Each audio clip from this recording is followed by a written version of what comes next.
Ampitraikefa amin'ny fitsarana ny raharaha fidiran'ny filoha teo aloha Andriamato Marc Ravalomanana an-tanindrazana ny fitsarana ao an-tsiranana raha nambaran'ny mpahay-lalàna Andriamato Honoré Rakotomanana efa nisy rano fanazavana ny fepetra ny raisin'ny fitondram-panjakana manoloana izany.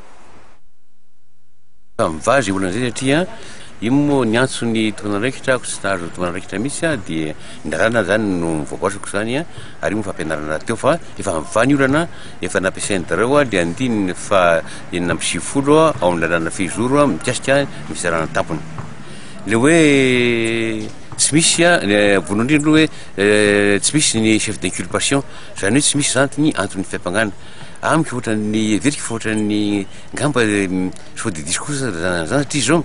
tsy azo atao mihitsy ny mampiditra ponja na manao mandat de dépôt raha tsy manao le hoe chef d'inculpation aloha voalazan'ny le avocat teo masy le hoe ny testao procès verbal de première comparution fitrangana voalohany zany de voalohany indrindra moa de maka ny identitén'le olona zany zany hoe iny maizy azy faharoa de hoe zao ny ampangananao zany ary lazena ny andininy lalàna ka mahagaga raha ohatra hoe tsy nanao an'izany ny mpitsara mpanao famitorana amiko de hoe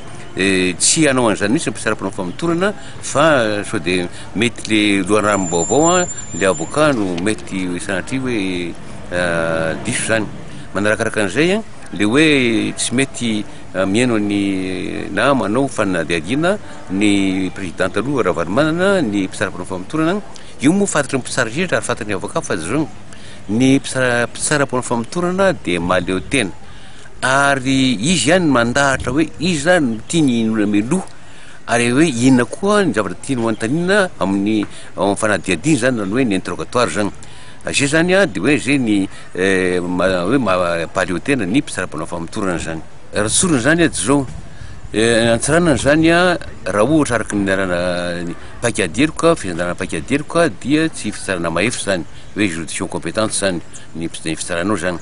satria tsy toerana nanaovana ny eloko zany tsy toerana hoe hipetrahany andavanandro résidence habituelle na domicile